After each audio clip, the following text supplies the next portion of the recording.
MAGA's Wall Street contingent is praying that President Trump will put an end to his DOJ's investigation of Fed Chair Jerome Powell, and they have been privately pleading their case to the White House on the money has learned. The big issue is that the U.S.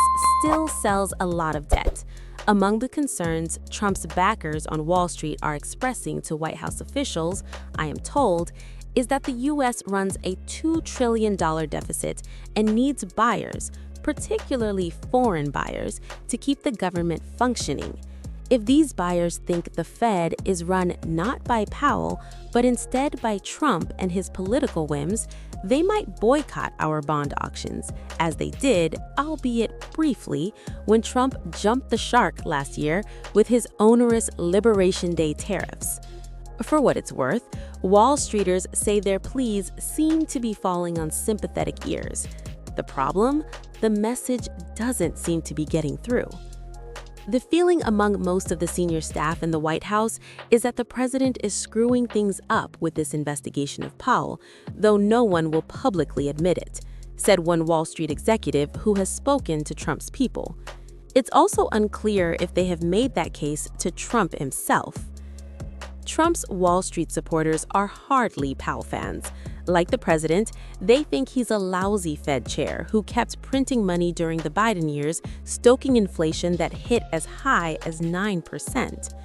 What has MAGA Wall Street freaked out is the unintended consequence of going beyond attacking Powell every day over his lousy job performance and instigating a perjury investigation into the Fed chair. The latter seems like a stretch. Whatever Powell told Congress about his splurge on a new Fed headquarters. Many fret that the probe also might even make it more difficult for Trump to get rid of the central banker even after his term ends, because he can stay as a Fed governor and continue to make Trump's life miserable. This thing is next-level dumb, and I'm largely a fan of the president, said another Trump supporter on Wall Street. It actually makes it harder now for the Fed to cut rates because they will look like they were intimidated, which will make it harder to sell our debt. A White House spokesman told On the Money the notion that most Trump officials are against the Powell investigation is fake news. To be sure, there are plenty of questions whether the lobbying effort is having any impact. Yes, Trump said for the umpteenth time this week that he has no plans to fire Powell. But that was a day after he ripped Jamie Dimon for warning against it, flatly saying he was wrong and speculating whether the bank boss would make more money with rates staying high.